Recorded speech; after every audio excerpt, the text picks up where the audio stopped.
dan dikali dengan YN. Kemudian untuk rumus Gibbs didapat dari U tambah dengan 1 dibagi 2 dikali Y.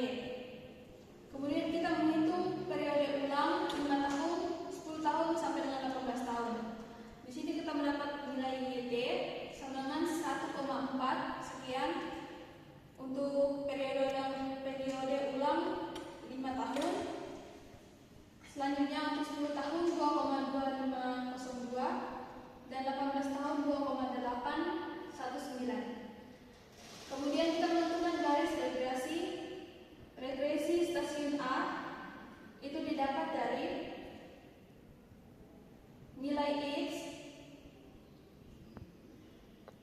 sama dengan U ditambah dengan 1 per A dikali dengan nilai YT yang sudah kita cari tadi. Untuk nilai periode ulang 5 tahun mendapatkan nilai 262,405. Untuk periode ulang 10 tahun didapatkan 315,304. Untuk periode 18 tahun didapatkan 358,433. Kemudian kita mencari di bagian stasiun B. Langkah perhitungannya sama dengan perhitungan stasiun B, EA,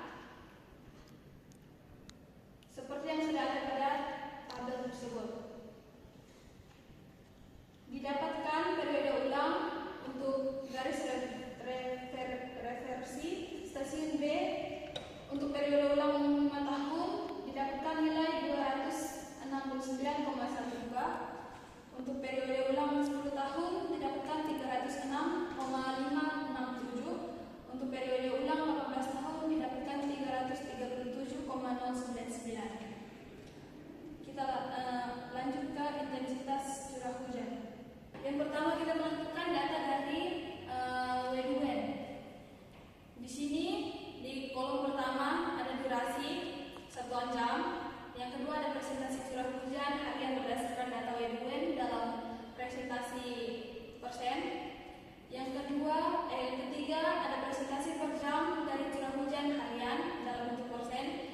Yang keempat ada intensitas curah hujan 24 jam berdasarkan periode 5 tahun dalam satuan milimeter per 24 jam. Yang kelima ada intensitas curah hujan dalam satuan milimeter per jam. Yang pertama kita lihat di presentasi per jam dan curah hujan harian didapat dari presentasi curah hujan harian berdasarkan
2/3 dikali dengan 3/28 dikali L dikali dengan ND bagi akar dari S dipangkatkan 0,467. Untuk nilai L didapat nilai 160 meter, untuk nilai ND 0,40, untuk nilai S 0,06 didapat dari kemiringan tanah atau 6%. Kemudian ada misalnya time of flow atau TD yang dapat diperkirakan dengan rumus TD sama dengan L dibagi V. Selanjutnya untuk nilai L didapat dari 2,5 km ditambah satu angka terakhir nih. Hasilnya 10,5 km dikonversi ke meter jadi 10.500 meter. Untuk nilai V-nya, karena tanah merupakan jenis tanah padat, maka nilai V-nya 1,1 meter per detik. Untuk nilai TD, setelah sudah dihitungkan, maka nilai TD dalam bentuk detik mempunyai nilai 9.545,455. Untuk TD dalam satuan menit didapat 159,09 menit. Untuk nilai TC, di mana nilai TC diambil dari penjumlahan antara TD dan juga TO. Didapat hasil dalam bentuk menit 178,48 dan di dalam satuan jam 2,97. Kemudian kita masuk dalam perhitungan intensitas curah hujannya. Di sini untuk mencari intensitas curah hujan, rumusnya I sama dengan R24 dibagi dengan 24 dikali dengan 24 dibagi D dipangkatkan 2/3. Di sini kita mendapatkan nilai R24 itu dari tabel monono B. Yang kedua nilai T di sini kita dapat 2,97. Selanjutnya nilai R24 dibagi 24 hasilnya 11,07 sekian. Kemudian untuk 24T dipangkatkan 24 dibagi T dipangkatkan 2/3 hasilnya 4,022 sekian. Dari hasil dari data yang sudah ada kita masukkan nilai intensitas curah hujan didapatkan nilai 44,55. Selanjutnya dari grafik kurva IDF untuk curah hujan periode kurang 5 tahun. Dalam hal ini dipakai untuk kurva IDF monono B untuk waktu konsentrasi dengan durasi 19,39 menit atau dalam satuan jam 0,32 jam diperoleh nilai intensitas curah hujan I sama dengan kurang lebih 44,55 mm per jam. Kemudian diperoleh nilai IP atau debit puncak banjir sama dengan 1,31 dengan rumus yang sudah ada pada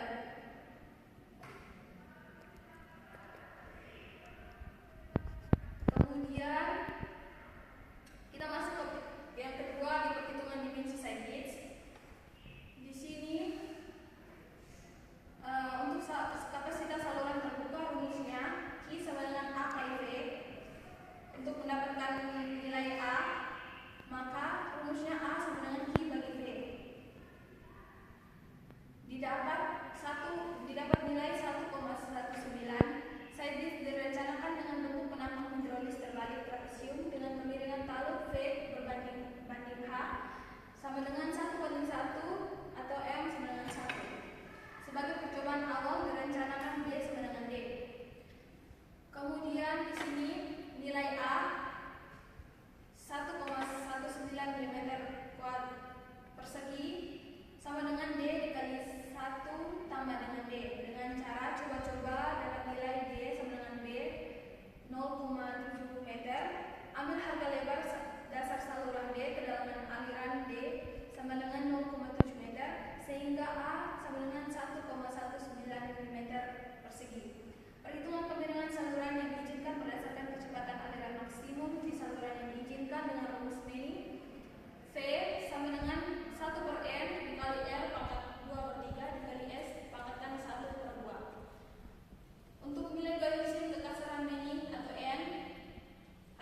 Kemudian kita menghitung intensitas curah hujan dengan rumus yang sudah ada, maka kita mendapatkan nilai 114,70 dari perhitungan yang sudah kita lakukan.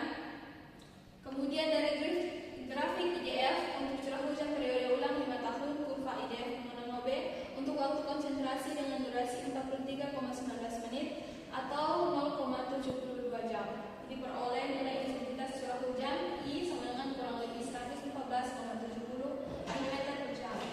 Dengan nilai KP, QP didapatkan nilai 1,69. Jadi debit banjir puncak KP sama dengan 1,69 mm kubik per detik. Kemudian kita mencari kapasitas saluran terbuka dengan nilai 2,41 sebagai percobaan awal direncanakan B sama dengan D. Untuk A 2,41 sama dengan D dikali dengan 1 ditambahkan dengan D. Dengan cara coba-coba dapat nilai B sama dengan D sama dengan B, yaitu 1,13 meter. Ambil harga lebar dasar saluran B, kedalaman aliran D sama dengan 1,13 meter, sehingga A sama dengan 2,41 meter persegi. Untuk perhitungan pembilangan saluran yang diizinkan berdasarkan kecepatan aliran maksimum di saluran yang diizinkan dengan rumus Manning, maka kita mendapatkan nilai S dengan rumus yang sudah kita cari dengan hasil nilainya S sama dengan 0,009 atau dibawakan dalam persen 0,009%. Kemudian kita mencari nilai F sama dengan rumus yang di atas. Dengan itu kita dapat mendapatkan nilai 0,210. Maka karena F sama dengan kurang dari 1, maka terjadi aliran sekuritis. Kemudian kita mencarikan nilai W. Kita mendapatkan nilai W 0,75 dan yang akan direncanakan untuk W sama dengan 0,75 meter. Kita lanjut ke soal nomor 3. Menentukan debit banjir rencana untuk perencanaan gorong-gorong dengan periode ulang 10 tahun dan 20 tahun serta dimensi gorong-gorong yang diperlukan.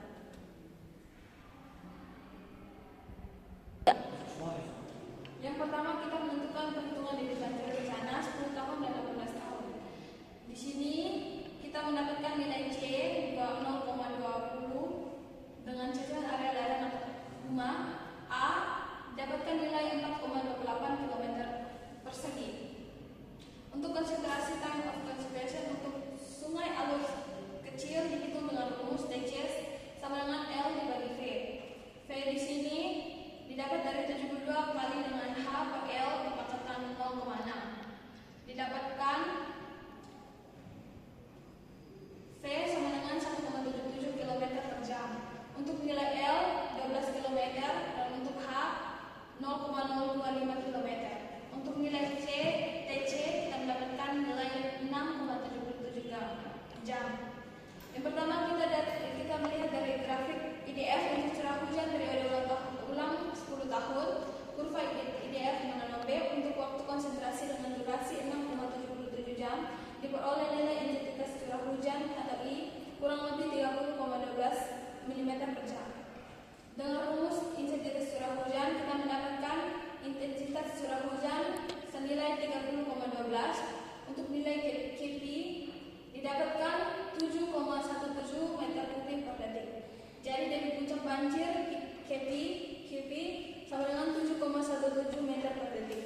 Yang kedua kita melihat dari grafik IDF untuk curah hujan periode ulang 18 tahun, kurva IDF monono B untuk waktu konsentrasi dengan durasi 6,77 jam. Diperoleh nilai intensitas curah hujan atau I kurang lebih 33,69 mm per jam. Didapatkan nilai intensitas curah hujan yaitu 33,69. Kemudian untuk nilai KP atau debit puncak banjir senilai 0,02 meter kubik per detik. Yang kedua kita masuk pada perhitungan dimensi gorong-gorong